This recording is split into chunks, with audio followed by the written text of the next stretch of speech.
On that donkey. So happy to make it here. Oh yes, I'm making it here. So happy. Oh yes, I'm gonna be here. Yes, I'm dancing. Oh, who am I dancing for? Are you gonna like it? Uh-oh. There's one of the what are the like a wife of the Herod, and there's that girl, and she's with that guy. And this is the doubting Thomas guy. You ever wonder like why is the guy so doubtful? Why is he so? Oh, this is the girl that's like she's dancing for the king, and she's like, I want that. I want the head of Herod.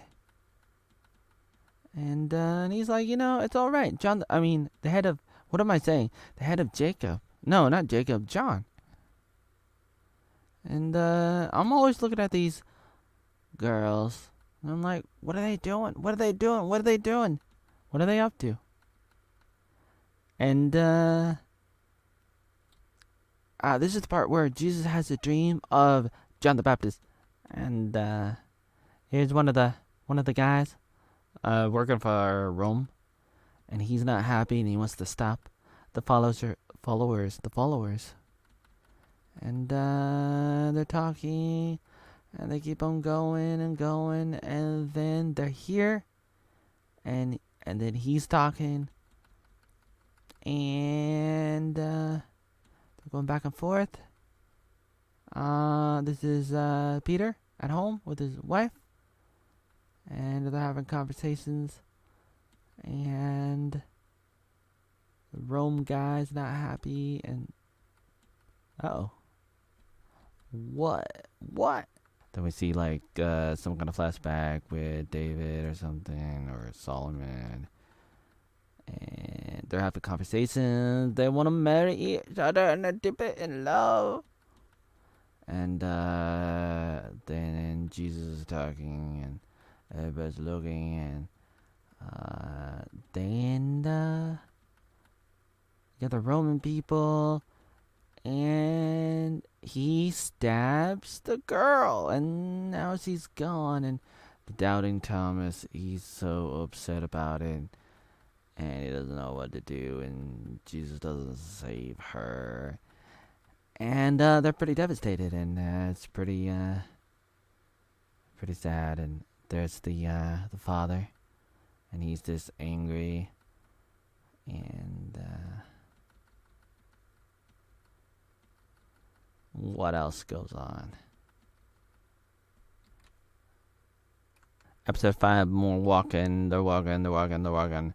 Who that guy? He has a box to give them, and he's like, "Oh, I'm just a messenger." They're having like a debate. What is it? The Pharisees and the Sadducees. They're debating over the afterlife, and then the Romans are like, "You got to carry stuff for us," and Jesus is like, you know what, we'll carry it all the way. I know we only have to do it a mile, but we'll do it we'll go the extra mile. Then there's Mary and Martha. Mary's washing, listening, and Martha's like, "Oh, I have to cook all the food by myself. Thanks a lot, Mary." And Jesus is like, "Hey, don't you realize that I'm not always gonna be here? I'm gonna die." "What? You're gonna die?" "I'm gonna die." "What in the world?" And so he's talking, and he's like, "Oh, okay." And they're drinking and having a good time.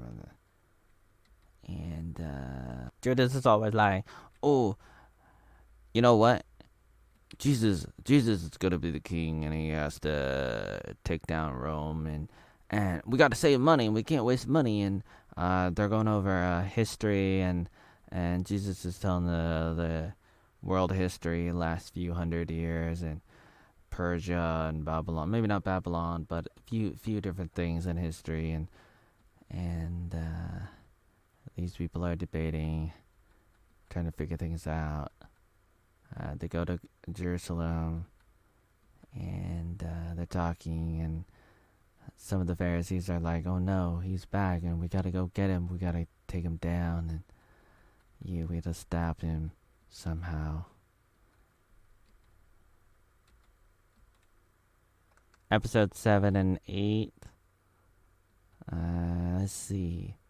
So this is like a female Robin Hood, and at first you don't know who's this guy coming up in the hood going up to this cave. It's actually Matthew. This is like 20 years, 30 years in the future.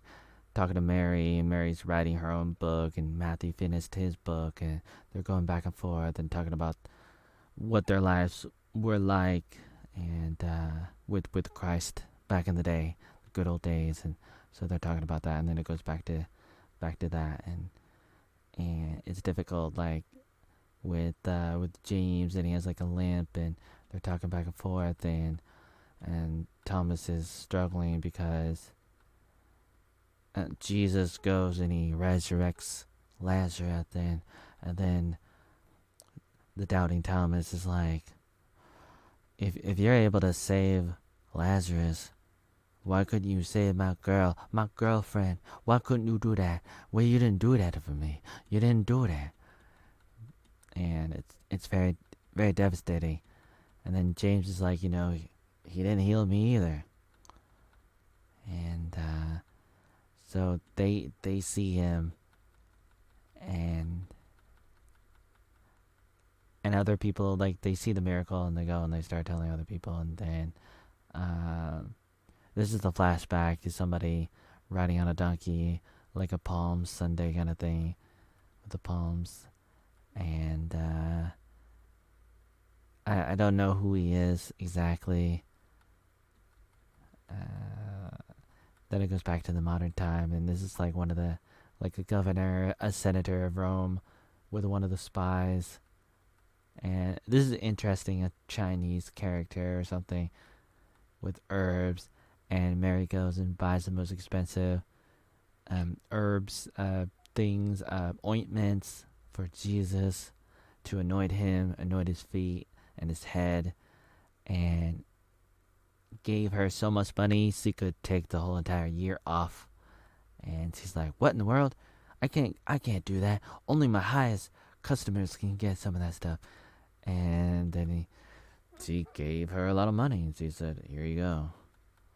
And there's one of the guys again. He's like, "Oh, make sure you say Salom Salom to Jesus," and so he's talking to this guy. This guy's not happy with Mary doing this thing, tussing him, and so the Pharisee or whatever, he's like, "This is so unclean." But Jesus is like, "You're not always gonna have me. I'm gonna be gone. So this is a wonderful thing." But Judas is like, this is a waste of money. Like you say, help the poor. How are you gonna help the poor if you just like waste of money on all this ointment? And